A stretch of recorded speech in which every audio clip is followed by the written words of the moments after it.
नमस्कार, आप सभी का स्वागत है आज के टॉप 10 न्यूज में। आइए जानेंगे देश और दुनिया से जुड़ी 10 बड़ी खबरों के बारे में विस्तार से। कांग्रेस समेत कई विपक्षी दलों ने राहुल गांधी को लोकसभा की सदस्यता से अयोग्य ठहराए जाने की पृष्ठभूमि और अडानी समूह से जुड़े मामले को लेकर सरकार को घेरने के लिए आगे की रणनीति पर सोमवार को चर्चा की। राज्यसभा में नेता प्रतिपक्ष मल्लिकार्जुन खड़गे के संसद भवन स्थित कक्ष में हुई बैठक में खड़गे के अलावा कांग्रेस के वरिष्ठ नेता जयराम रमेश, द्रमुक के TR बालू, आम आदमी पार्टी, तृणमूल कांग्रेस और कई अन्य दलों के नेता शामिल हुए थे। भारत में कोरोना एक बार फिर तेजी से बढ़ रहा है। कोरोना अब बेकाबू होता जा रहा है। पिछले कुछ दिनों से लगातार मरीजों की संख्या बढ़ती ही जा रही है। यूपी के लखीमपुर खीरी में एक ही स्कूल के करीब 36 छात्र संक्रमित पाए जाने से हड़कंप मचा हुआ है। पिछले 24 घंटे में भारत में कोरोना संक्रमण के 1805 नए मामले मिले हैं, जिसके बाद देश में 134 दिन के बाद उपचाराधीन मरीजों की संख्या 10,000 के पार पहुंच गई है।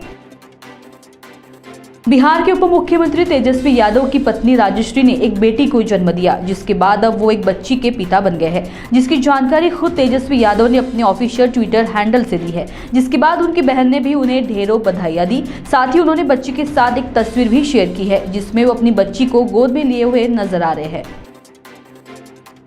केंद्रीय मंत्री अनुराग ठाकुर ने राहुल गांधी पर निशाना साधते हुए कहा कि वह दूर दूर तक भी कभी वीर सावरकर नहीं बन सकते, क्योंकि इसके लिए दृढ़ संकल्प और देश के प्रति प्रेम होना चाहिए। राहुल गांधी के हाल ही में दावा किया था कि सावरकर ब्रिटिश उपनिवेशवादियों के समर्थक थे और वह भारतीय जनता पार्टी के नेतृत्व वाली सरकार की आलोचना करने के लिए कभी भी खेद व्यक्त नहीं करेंगे।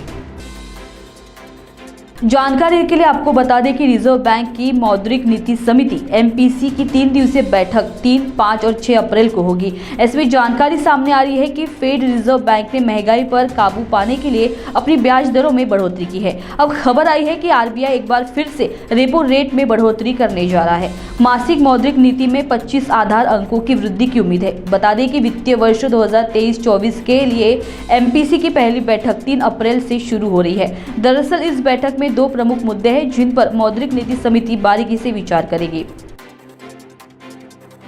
माफिया अतीक अहमद को ले जा रही उत्तर प्रदेश पुलिस को लेकर खौफ बना हुआ है। माफिया के परिजनों को यूपी पुलिस का ऐसा डर है कि वह काफिले का पीछा कर रहे हैं। अतीक की बहनों को एनकाउंटर का डर सता रहा है। ऐसी स्थिति अब माफिया की भी है। फिलहाल माफिया से राजनीतिक नेता बने अतीक अहमद को प्रयागराज ले जा रही उत्तर प्रदेश पुलिस का काफिला सोमवार सुबह यूपी के झांसी पहुंचा। अतीक अहमद का परिवार इस समय झांसी में है और काफिले के आने के इंतजार में है।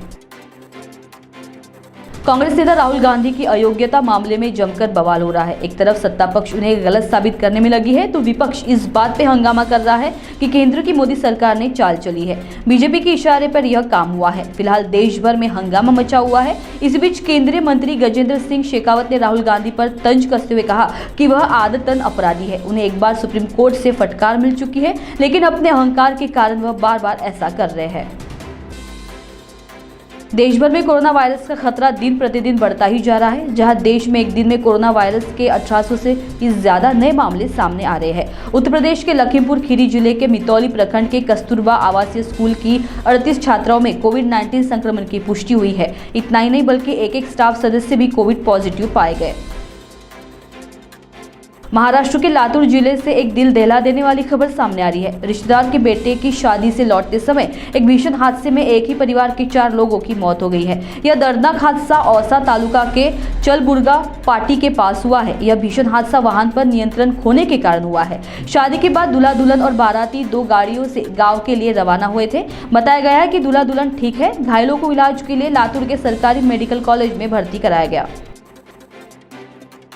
मुंबई उच्च न्यायालय ने छत्रपति शिवाजी महाराज और अन्य हस्तियों पर बयानों को लेकर महाराष्ट्र के पूर्व राज्यपाल भगत सिंह कोश्यारी और भाजपा सांसद सुधांशु त्रिवेदी पर कार्रवाई का अनुरोध करने वाली याचिका को खारिज कर दिया और कहा कि वह पहली नजर में उनकी टिप्पणियां फौजदारी अपराध नहीं मालूम पड़ती है।